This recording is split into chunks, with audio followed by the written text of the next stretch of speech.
नमस्कार मित्रों, आज चिंतन में गायत्री का अधिकार। कहा जाता है कि गायत्री का अधिकार ब्राह्मण वर्ग को है। कहीं कहीं इससे द्विजातियों तक सीमित होने का उल्लेख है।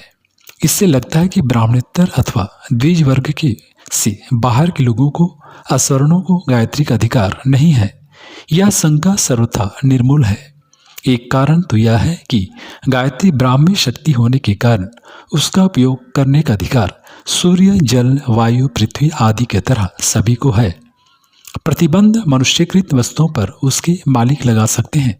ईश्वरीय निर्मित वस्तुएं सभी के लिए उपलब्ध रहती है।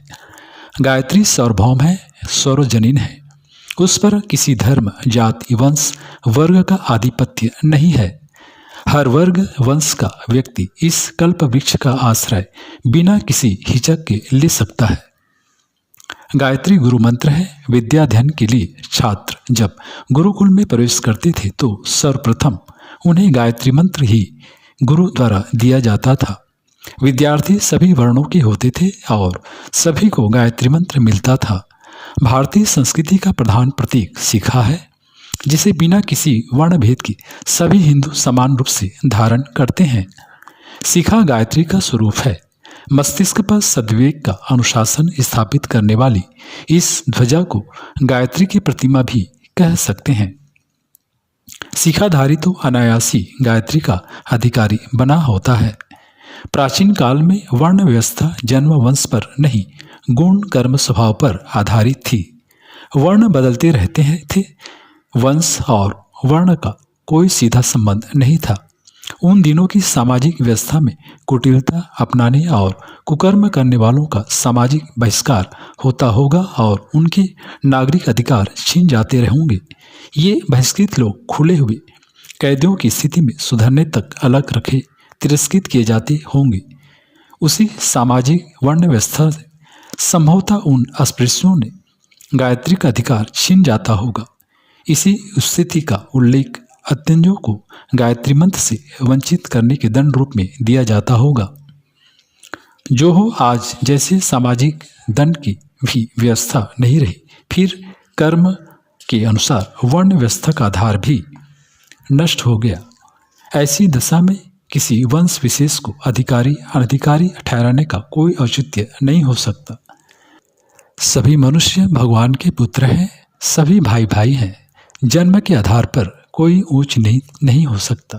उत्कृष्टता निकृष्टता का एकमात्र आधार मनुष्य के सत्कर्म दुष्कर्म ही हो सकते हैं। इन तथ्यों के रहते किसी वंश के ही लोगों को गायत्री का अधिकारी ठहराने की बात अनर्गल है। गायत्री उपासना सभी वर्णों के, सभी धर्म संप्रदायों के लोग बिना किसी भेदभाव के कर सकते हैं।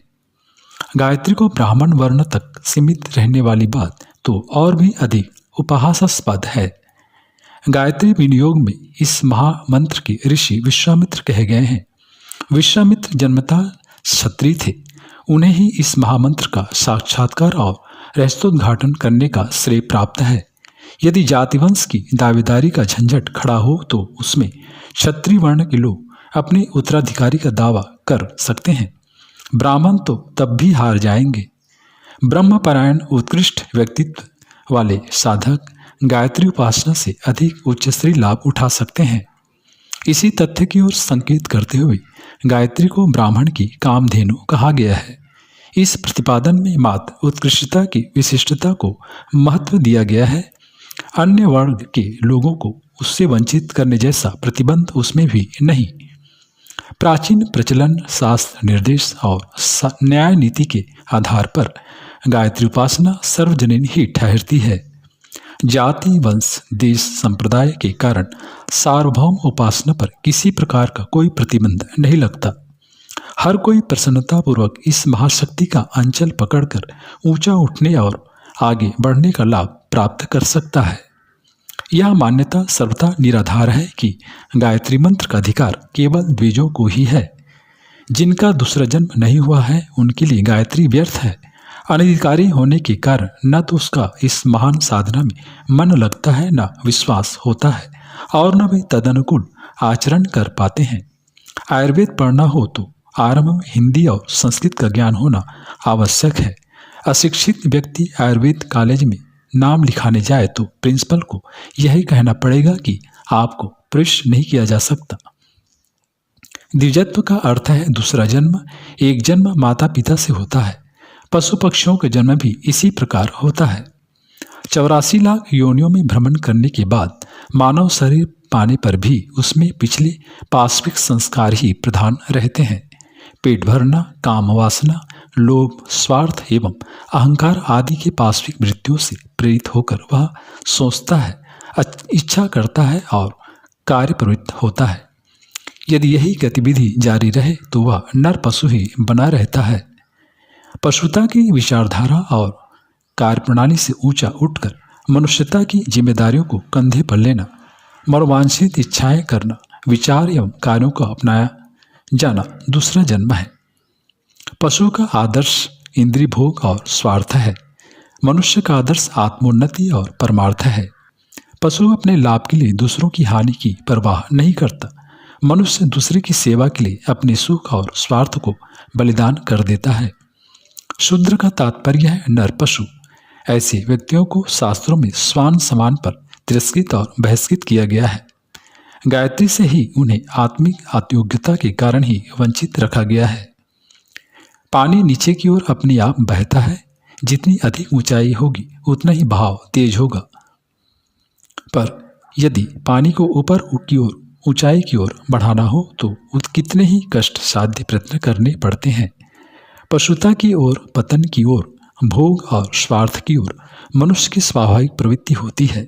इस प्रवृत्ति पर नियंत्रण करके धर्म की ओर, संयम की ओर, कल्याण की ओर अग्रसर होने के लिए जो विशेष अवरोध करना पड़ता है उसका नाम है द्विजत्व का वृत्त, यज्ञोपवीत संस्कार, गुरु दीक्षा। पहला स्थूल जन्म माता पिता के रज वीर्य से होता है। दूसरा जन्म सूक्ष्म माता गायत्री और पिता गुरु के संयोग से होता है।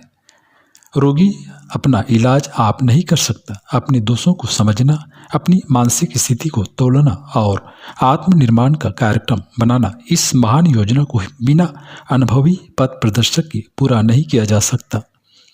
जैसे सभी बीमारों को एक दवा नहीं ठीक दी जाती, उनकी अनेक सूक्ष्म परिस्थितियों को समझकर अनुभवी वैद्य पृथक पृथक प्रकार की औषधियों और अनुपानों का विधान करता है। ऐसे ही हर व्यक्ति की भिन्न मनोभूमि के अनुरूप ही आत्मोन्नति की योजना बनाई जाती है। यह कार्य दिव्यदर्शी, सूक्ष्म बुद्धि, स्वार्थ रहित, सदाचारी, ज्ञानवृद्ध महापुरुष ही कर सकते हैं। ऐसे ही लोगों को गुरु कहा जाता है। बगीचे का व्यवस्थित विकास करने के लिए ऐसे माली का संरक्षण आवश्यक है जो ठीक समय पर बोना, जोतना, सींचना एवं काटछांट करना जानता है। इस प्रकार की नियुक्ति हो जाने पर द्विजत्व का एक महत्वपूर्ण भाग पूरा हो जाता है। गायत्री के 24 अक्षर जीवन की गतिविधि का निर्णय करने में कसौटी का काम करते हैं। प्रत्येक अक्षर एक एक स्वर्ण शिक्षा का प्रतीक है। ओम की शिक्षा है कि सर्वत्र परमात्मा को व्यापक समझकर कहीं भी गुप्त या प्रकट रूप से बुराई न करो। भू की शिक्षा है कि अपने अंदर संपूर्ण उत्थान पतन के हेतुओं को ढूंढो।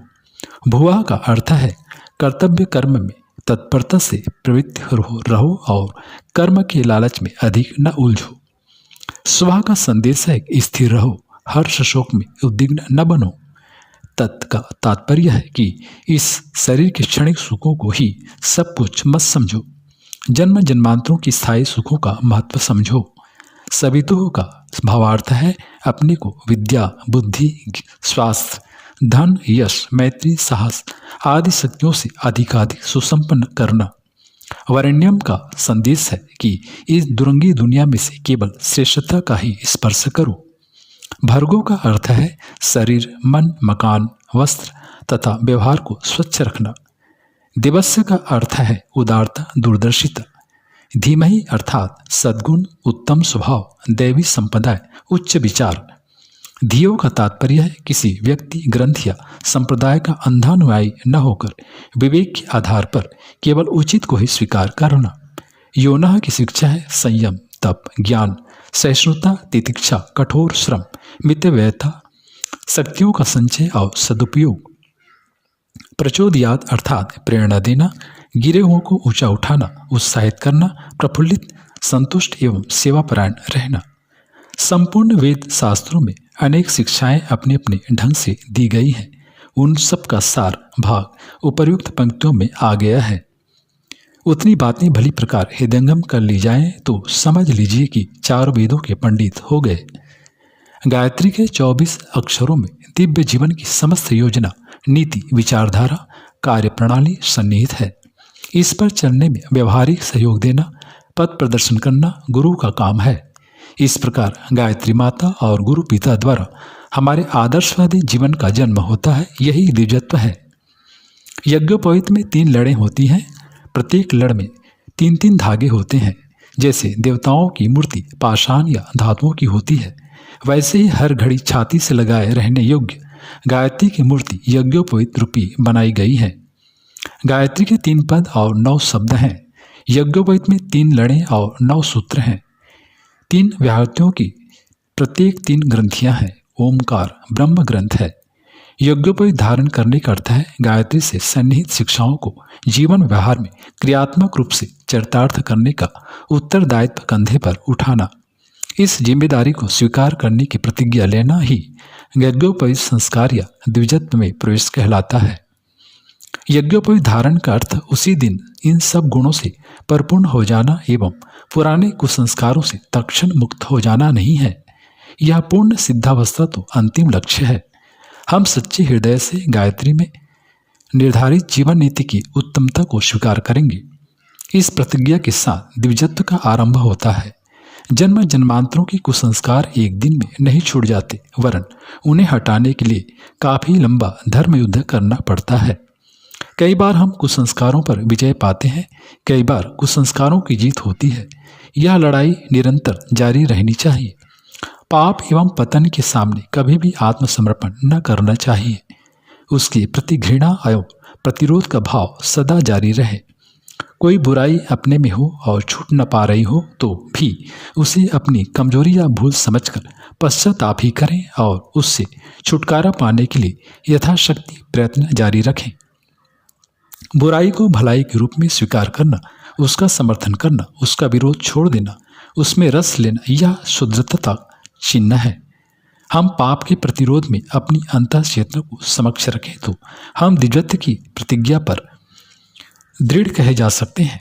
चाहे पूर्ण शुद्ध होने में, पूर्ण सफलता मिलने में, पूर्ण विजय प्राप्त होने में कितनी ही देर क्यों न लग जाए। पशुतत्व का विरोध और मनुष्यता का समर्थन करने की प्रतिज्ञा लेना, द्विजत्व का व्रत स्वीकार करना आत्मोन्नति का सर्वप्रथम एवं अत्यंत आवश्यक धर्म कृत्य है। इसे करने के उपरांत आदर्शवाद के अनुयायियों में अपनी गणना करा लेने के पश्चात ही हमें वह अधिकार मिलता है कि गायत्री साधना द्वारा दैवी शक्तियों को प्राप्त करें। अनधिकारी व्यक्ति किसी प्रकार उसे प्राप्त कर भी लें तो उसका दुरुपयोग ही करेंगे। इसलिए शास्त्रकारों ने प्रतिज्ञाहीन, व्रतहीन, यज्ञोपवीतहीन व्यक्तियों को शुद्ध संज्ञा देकर गायत्री का अनधिकारी ठहरा दिया है। यह प्रतिबंध सर्वथा उचित एवं दूरदर्शितापूर्ण ही है। मित्रों, जन्म से ही हर मनुष्य शूद्र होता है। कर्म से, संस्कार से वह द्विज बनता है। हम में से हर एक को यह प्रयत्न करना चाहिए कि अपनी जन्मजात शूद्रता का परित्याग करके सन्मार्ग गमन रूपी द्विजत्व को प्रतिज्ञा लें। इस प्रतिज्ञा के साथ साथ की हुई गायत्री साधना ही सफल हो सकती है।